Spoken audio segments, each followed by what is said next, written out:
Então, a minha palestra de hoje é As Escolhas, Livre-Arbítrio, a Educação que Liberta. Então, nós vamos falar de vários processos. O primeiro processo é o desenvolvimento da capacidade física, intelectual e moral do ser humano em geral, visando a sua melhor integração individual e social. Então, o indivíduo ele vai se capacitar para aquilo que ele veio para fazer. Então, por exemplo, a gente está se capacitando. Por exemplo, quem é professora? Estuda para ser professora, vai e faz curso, e vai para Belo Horizonte e faz curso. Quem é da polícia vai fazer curso de tiro, de isso, de aquilo e tal. Então, cada um vai se capacitar na sua profissão, né? E quanto mais você se capacita na sua profissão, materialmente, você tem que se capacitar intelectualmente e moralmente. Isso é moral? Isso é uma coisa boa de eu fazer? Eu vou ensinar esse meu aluno dessa forma, tá bom? Vai chegar aluno na minha sala autista, Down, como é que eu devo proceder?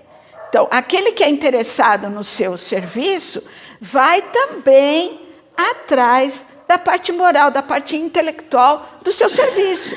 Porque ser professor é lidar com filhos, com o meu filho, com o seu filho, com o filho dela.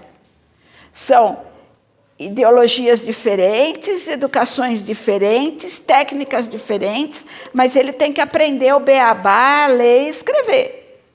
Então, a gente tem que prestar atenção também nesse processo. Não é só se capacitar na educação. Você tem que se capacitar na moral. Aquilo é bom para ele? Eu estou fazendo uma coisa boa? Então, muitas coisas que as professoras hoje em dia, eu acho que não têm algumas coisas certas, é porque elas não se perguntaram, isso é bom, eu faria isso para o meu filho? Né?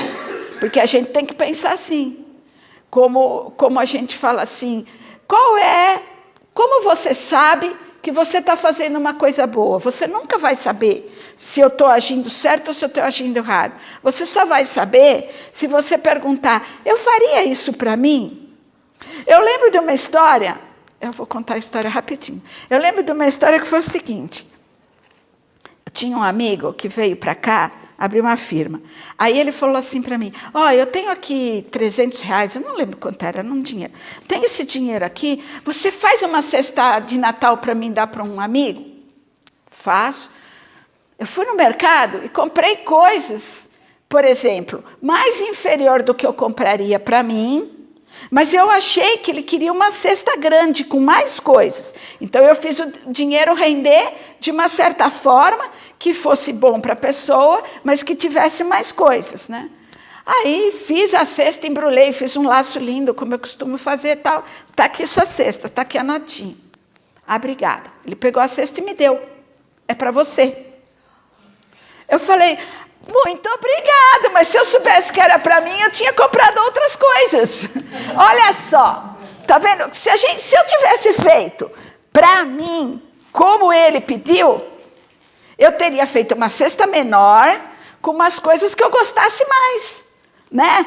Mas a pessoa não falou nada. Tem também várias histórias do cara que vai sair da firma lá, e o cara fala assim, constrói essa casa para mim antes de você ir embora.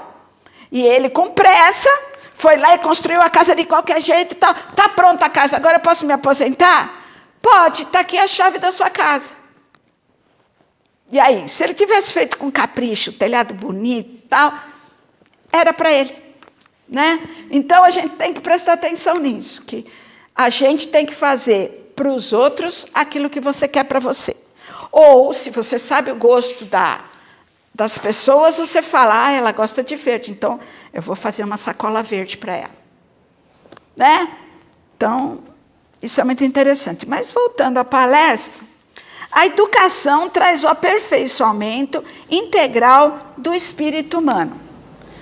Por quê? Exatamente por isso. Você se educa profissionalmente e moralmente. Cada vez que você vai aprimorando, você vai se educando dos dois lados. Por isso que o espírito humano é completo, porque a gente precisa de todos os lados. Vamos definir o que é espírito. São seres inteligentes da criação. Eu, você, ela, somos espíritos, né? Hoje, por exemplo, essa palestra eu faria diferente, porque ele fala assim, eu sou o espírito, eu sou o feto, a criança, o adolescente, a terceira idade, sou eu sempre. Quem evolui no ato de ir à escola, conviver com a família, amigos, vizinhos, namorados, irmãos, parentes, com as doenças, com o corpo físico, eu ou o espírito? Ele está separando. A gente não separa, porque eu sou uma individualidade. Eu sou o meu espírito. Meu espírito encarnado é a minha alma. Sou eu.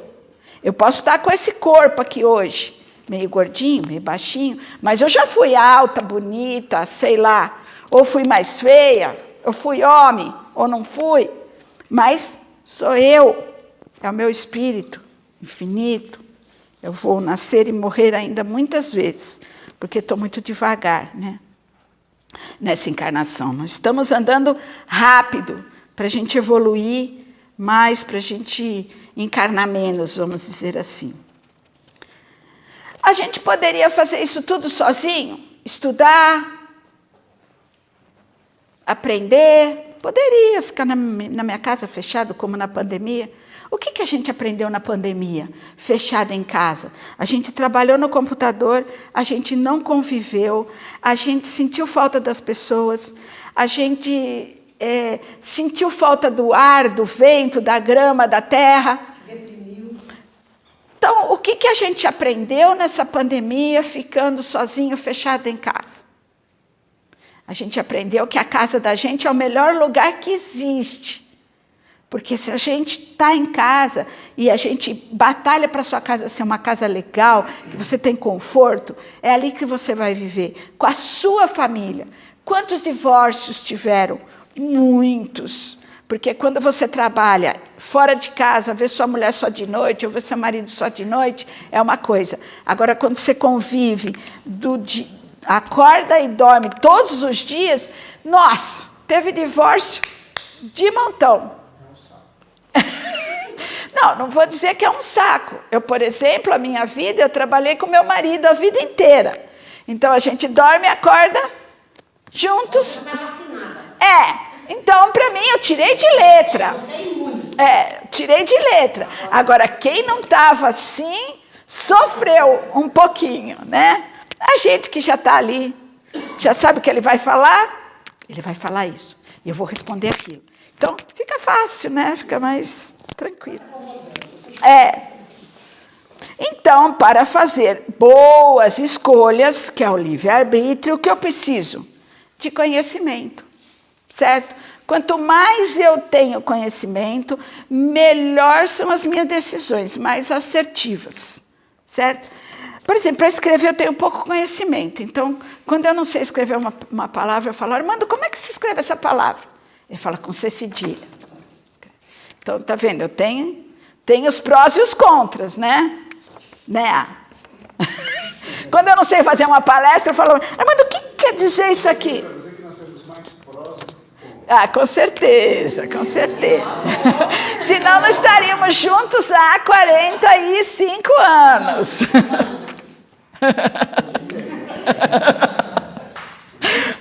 Então, gente, é o seguinte, a diferença entre conhecimento e sabedoria, vou contar uma historinha aqui da diferença entre conhecimento e sabedoria. A sabedoria é muito importante. 2 discípulos procuraram o mestre para saber a diferença entre conhecimento e sabedoria. O mestre disse, amanhã bem cedo, coloquem dentro do sapato 20 grãos de feijão, 10 em cada pé. Subam em seguida a montanha e se encontrem junto a esta aldeia, até o ponto mais elevado, com os grãos dentro do sapato.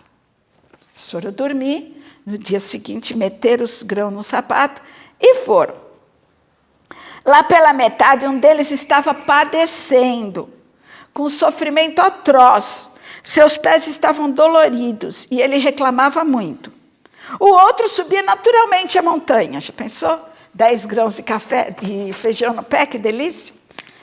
Quando chegaram lá no topo, estava com o semblante marcado pela dor. E o outro sorrindo, tranquilo, subiu os 10. Olha só, hein? Então, o que mais sofreu durante a subida perguntou ao colega: como se sentiu realizar essa tarefa do mestre com alegria, enquanto para mim foi uma verdadeira tortura? Aí o companheiro respondeu: meu caro colega, ontem à noite cozinhei os grãos de feijão. Simples assim. Ele cozinhou, meteu lá e subiu, tranquilo. Está vendo? Isso é sabedoria, né? O conhecimento, valeu, né? Mas a sabedoria foi muito melhor, porque ele não machucou os pés. Ele chegou lá em cima tranquilo. Então, gente, se tiver que pôr grão de feijão no sapato, pode cozinhar, tá? Então, agora nós vamos perguntar: como o espírito adquire conhecimento? O espírito, que é a minha alma. Para o espírito, a utilidade... Qual é para o espírito a utilidade de passar pela infância? Porque a gente já podia nascer maiorzinho, né? Não precisava ser bebê, né? Para que ser bebê? Né, Ercílio? A gente podia ser maiorzinho, né, Ercílio? Um tiquinho assim, né? Mas tudo bem, né? E outra pergunta: entre os espíritos, alguns foram criados bons e outros ruins? Então, a primeira pergunta: passar pelo estado de infância é primordial, porque nada dá salto. O que a gente aprende na doutrina espírita é que nada dá salto. Você hoje não sabe nada, amanhã você sabe tudo. Não é assim que acontece. Porque você pode ter o conhecimento, mas você não tem a sabedoria. Você não tem a experiência sobre aquilo. Muitas vezes você está fazendo uma coisa, vem uma pessoa e fala assim para você: ah, não faz assim, viu, que vai dar errado. Aí você fala: puxa vida, né? Estudei, fui lá, vi, medi, tal, e o cara vem e fala que dá errado. Aí você para e pensa: o que ele faz na vida? Ah, ele é serralheiro. Ah, ele é serralheiro. Ah, é capaz de dar errado. Vou fazer de novo. Entendeu? Porque você também tem que parar e prestar atenção, porque muitas vezes você faz um plano todo, mas você esqueceu da experiência, daquilo que você não tem e o outro tem. E você não soube escutar que o outro tinha. Então, quando meu marido fala para mim assim: não compra esse ferro que dá errado, compra na outra empresa. Você acha que eu vou brigar? Não, eu vou e compro na outra empresa e pronto. Entendeu? Porque ele sabe, trabalhou nisso muito tempo. Então, a gente vai pela sabedoria, que sempre dá certo. Então, como a vida da gente não dá saltos, é mais acessível durante esse período as impressões que recebe e que pode ajudar o seu adiantamento, para o qual devem contribuir aqueles que estão encarnados na sua educação. Então, essa fase que a gente passa de criança, a criança tem muita sensibilidade e ela vai crescendo. Então, essa fase é muito importante, porque você adquire muito conhecimento da sua família. É aí que você pega o que a sua família está te ensinando, aquele que está te educando. Aí, quando você sai de casa e vai para a rua, você tem uma base. Porque eu tenho uma amiga que tem uma filha que foi para a faculdade. E ela ficou chorando. Eu falei: gente, você deu toda a base para ela. Agora ela vai experimentar tudo aquilo que você deu. Você tem que deixar a pessoa aí e fazer do jeito dela.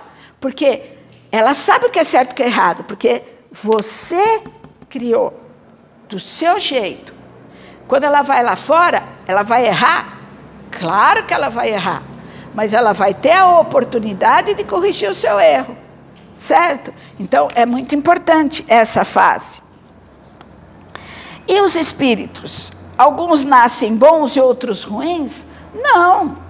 A gente nasceu simples e ignorante nas coisas. Não é ignorante de burrada, de burrice, não. É ignorante de não ter conhecimento. Então, nós saímos assim, simples e ignorantes. E estamos galgando caminhos para que a gente possa adquirir consciência de tudo, né? Então, para isso, o que a gente precisa? Para que isso a gente vai galgando? As reencarnações. O princípio inteligente nasce simples e ignorante. Então, o que ele precisa? Encarnações, reencarnações, para que ele possa trabalhar e progredir. É a mesma coisa, ela foi para a faculdade, vamos dizer que ela tinha uma encarnação na casa dos pais. Aí a outra encarnação, ela vai para a faculdade. Só para a gente ter uma ideia. Então, olha como é proveitoso essas encarnações. A gente vai... Porque hoje em dia a gente vê a meninada muito esperta, né? Eles nascem, já sabem mexer no celular, no computador, eles já sabem a maior parte das coisas que eu agora estou aprendendo com o meu neto, porque eu não sei, né? Mas eles não têm a experiência prática das coisas. Eles sabem mexer na tecnologia, mas eles não sabem mexer com as pessoas. E eles vão saber cada vez menos, porque cada vez mais eles estão fechados na tecnologia e para as pessoas nada, não tem pessoas na vida deles. Por quê? Porque eles estão no computador o dia inteiro. Então, a vida para progredir tem que ter equilíbrio, não tem jeito. Como o espírito arquiva essas impressões para poder evoluir em seus ciclos de vida? Como é que o espírito vai guardando tudo isso que ele vai aprendendo para as próximas encarnações? Eu não vou falar tudo isso aqui não, porque tem muita coisa. Através das faculdades, certo? Que compõem a mente do espírito, que são 33, 36. Entre elas, eu não sei todas, mas eu sei que é instinto, inteligência, percepção, irritabilidade, discernimento, imaginação, livre-arbítrio, consciência, força de vontade, mediunidade, telepatia, vidência, sensibilidade, razão, memória, pensamento, liberdade, e assim vai. São 36 faculdades. Uma vez a Claudine desenhou na lousa para nós como é que funcionam as faculdades. Ela botou muitas engrenagens, muitas. Então, você vai trabalhar essa encarnação, a sua inteligência, vamos supor. Então, aquela engrenagem roda rápido. E as outras menorzinhas vão devagar, porque você precisa das outras para que a inteligência floresça. Elas vão rodar mais devagar, mas elas vão rodar, ninguém vai ficar parado. Elas todas estão interligadas, então elas vão rodando todinhas. Então, você resolve trabalhar uma faculdade, mas as outras todas estão trabalhando. Não pense você que você só vai progredir num lado. Não, você vai trabalhar todas. Então, eu resolvi falar sobre o livre-arbítrio, que é a capacidade de escolha autônoma realizada pela vontade humana. Autônoma por quê? Achei interessante. Isso não estava na minha palestra, mas eu peguei porque eu achei muito interessante. O livre-arbítrio. Você não pensa de manhã, vou escovar os dentes ou não? Vou tomar café ou não? Vou pôr sapato ou não? Vou pôr meia ou não? Você não fica pensando nisso. Você vai, você põe a meia, você põe a roupa, você escova os dentes, você vai para a cozinha, senta, toma café. Então, ela se transformou autônoma, certo? Você vai fazendo as coisas, alguma coisa você para e pensa, hoje eu vou de azul, vou de amarelo. Acho que eu vou de azul. Entendeu? Isso são escolhas banais, triviais do dia a dia. Por isso que ela é autônoma. E por isso que o livre-arbítrio está presente na nossa vida 24 horas por dia. Porque você decide 24 horas por dia. Então, ela está presente sempre na nossa vida. Outras decisões mais fortes, caso ou não, essa é uma decisão importante, né? Então, você tem que parar, pensar, ponderar, né? Outra coisa, vou comprar aquela casa ou não? Eu tenho que parar, pensar, fazer conta. Então, ela já não é autônoma, ela já não vai sozinha. Você tem que parar e decidir o que é melhor naquele momento para cada um. certo? E a liberdade? A liberdade é a capacidade de agir por si próprio. Por que as duas?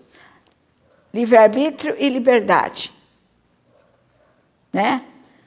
O livre-arbítrio é a possibilidade de escolher entre o bem e o mal. Então, você escolhe o dia inteiro. E aí, você está lá na porta, tem uma pessoa de cadeira de roda para subir na guia, você olha e fala assim, estou com dor nas costas. E vai embora. Você escolheu mal. Aí você está ali na porta, uma cadeira, estou com dor nas costas, mas eu vou ajudar essa senhora. Vai lá. Você fez uma boa escolha. Certo? Ao nosso olhar, tá? Ao nosso ver, ao meu ver. Tem várias outras formas.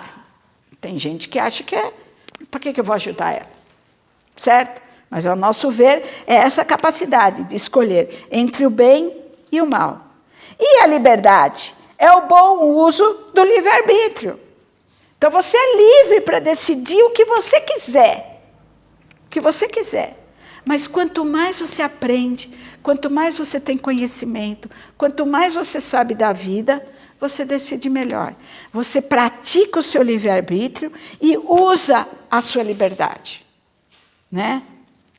Eu já disse aqui na vez passada que a gente não é livre. A gente não é livre. Não vai pensando que a gente é livre. Porque a gente não é. A gente está preso à família, a gente está preso ao serviço, a gente está preso às leis naturais, a gente está preso às leis sociais. Então, a gente, nessa encarnação onde a gente está agora, a gente tem uma certa liberdade, né? Pequena. Então, essas faculdades, elas são inatas, ou seja, ela existe dentro da gente, ela está lá dentro da gente. A criação, ela é inata a criação e cabe aos seres espirituais desenvolvê-las num processo de educação. Né? Então, como a gente sabe que a gente tem todas essas faculdades, a gente começa a trabalhar. Eu preciso trabalhar agora a força de vontade. Como é que eu vou trabalhar a força de vontade? Eu vou... nossa, hoje eu tenho que fazer isso. Geni liga. Olha, o meu tio não vai, eu não vou, não sei o quê. Você faz a palestra hoje. Quê? Como? Por quê? Você se move de força de vontade. Claro! Vai dar tudo certo! E vem e fala. Essa é a força de vontade. Certo? Um pouquinho de coragem, mas tudo bem. A gente vai mesclando. Isso é o que acontece com as nossas decisões. A gente sempre tem que decidir pelo bem. A gente sempre tem que ter a liberdade de poder escolher se isso é ruim e se isso é bom. Isso é ruim para mim. Então, eu não quero ir. É a mesma coisa. Sei lá, tem te convidaram para ir num lugar. E aí esse lugar está cheio de gente que você não gosta. Gente que tem uma energia ruim, que é tudo, está me doendo aqui, está me doendo ali. Não vou. Você tem que ter a liberdade de falar, olha, não vou, não estou a fim de ir. Sei lá, qualquer outra coisa que a gente tem que ter a liberdade de decidir, quero ou não quero. Entendeu? Porque isso faz parte da nossa evolução. Mas... não está aqui, mas vocês não se esqueçam da lei de ação e reação. Para cada ação tem uma reação. Então, a gente tem que sempre ponderar tudo isso. Então, como o espírito adapta os conhecimentos adquiridos conforme seu estado emocional e conforme o uso das faculdades, livre-arbítrio e liberdade nas tomadas de decisão. Então, cada conhecimento que a gente amealha, não só espírita, como qualquer conhecimento da firma da gente, qualquer do curso que você fez, aquilo vai fazer parte do seu livre-arbítrio, ele vai ficar encaixado numa faculdade.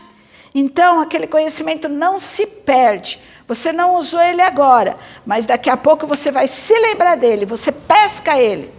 Olha, eu vi isso aqui em tal lugar, sei que isso aqui é certo, então é isso que eu vou fazer. Eu já falei quando usamos a faculdade de livre-arbítrio e quando usamos a faculdade de liberdade. Também tem aqui os mundos de provas e expiações, os mundos que a gente abriga a parte do mundo de regeneração. Então, eles começam com impuro, levianos, pseudo-sábios, neutros, batedores. Isso é da terceira ordem. É lá embaixo, né? Nós estamos também lá embaixo, não tem problema.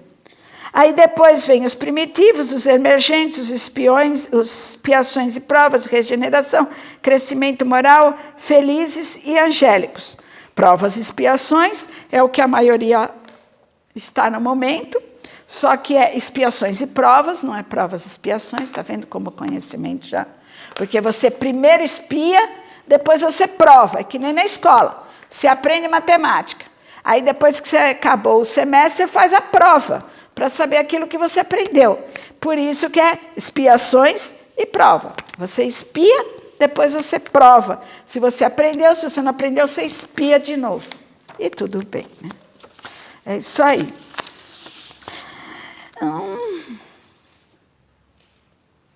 Então, encarnados ou desencarnados, a educação do espírito prossegue, visto que a evolução se processa continuamente, sempre nos dois mundos, material e espiritual. É por isso que se diz que a educação liberta. Então, como nós já estamos estudando o livro Evolução em Dois Mundos, é muito interessante, ele fala que a gente, para evoluir, a gente tem que passar pelos dois mundos várias vezes. A gente tem que reencarnar, aprender e volta para a parte espiritual. Reencarna, apresenta e volta para a parte espiritual. E é assim que a gente vai evoluindo. Muito interessante. Tem uma historinha aqui muito interessante, eu vou ler para vocês. Eu não gosto de falar mais de 40 minutos, porque eu acho muito cansativo. Olha só como a gente aprende. A gente, quando você fala assim, que você é a plateia, e você, quando o assunto está, estudos mostram que 35 a 40 minutos a pessoa se mantém focada. Passou disso, a pessoa começa a não pegar tudo o que você está falando. Então, por isso que eu acho que eu devo falar 40 minutos. Não porque o que eu estou falando seja muito interessante, mas é para vocês não ficarem muito cansados, certo? Mas eu vou ler só essa história para acabar. A história do norte-americano Jerry foi trazida ao público pelo seu colega de trabalho, Paul.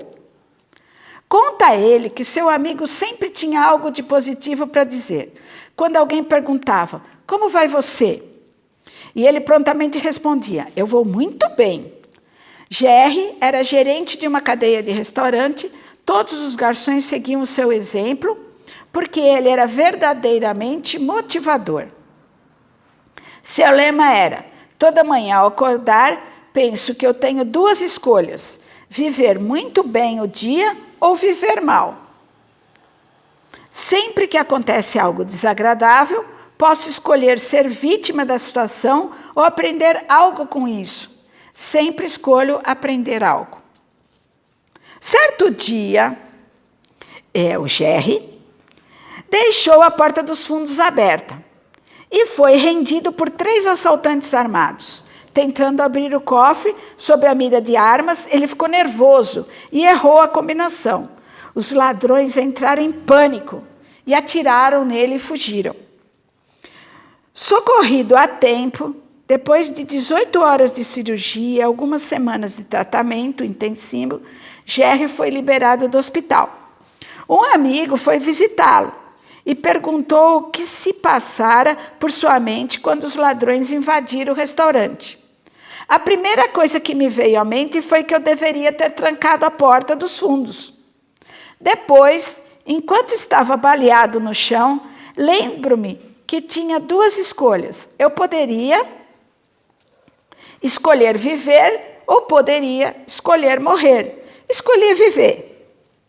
Os paramédicos foram excelentes e ficaram me dizendo que tudo ia dar certo. Mas, quando cheguei à sala de cirurgia, vi a expressão no rosto dos médicos e das enfermeiras. Em todos eu lia: ele é um homem morto. Fiquei com medo e sabia que tinha que fazer alguma coisa. Foi então que uma enfermeira perguntou se eu era alérgico. Eu respondi: sim, foi a minha resposta imediata. Os médicos e enfermeiros pararam imediatamente, esperando pela complementação da resposta. Sim, eu sou alérgico, mas aqui, né? Respondi fundo e falei: sou alérgico a balas. Coitada. Enquanto todos riam, eu lhe disse: eu estou escolhendo viver. Opere-me que eu estou vivo.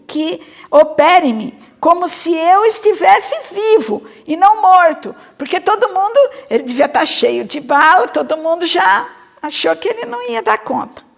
Meses depois, apresentando fragmentos de bala pelo corpo e muitas cicatrizes, ele continuava a ser a imagem do otimismo. Ele sobreviveu graças à habilidade dos médicos, mas também à sua atitude decidida. A vida é a arte de bem escolher. A vida consiste em escolhas. Quando tiramos todos os detalhes e enxugamos a situação, o que sobra são escolhas, decisões a serem tomadas. Ponto, não tem outra coisa. Você decide 24 horas por dia. Podemos escolher como reagir às situações. Podemos escolher estar felizes ou ficar triste, calmos ou nervosos. Eu sempre escolho ficar nervosa, não sei porquê, mas eu vou mudar. Podemos escolher como as pessoas irão ou não afetar o seu dia, o seu humor e a sua decisão. Em resumo, a escolha sempre é nossa. Podemos mergulhar em reclamações ou apontar o lado positivo da vida e viver melhor. A melhor escolha é de viver em plenitude, viver por completo, aproveitando as lições para crescer. Gente, era isso que eu queria passar para vocês hoje. Espero que vocês tenham gostado.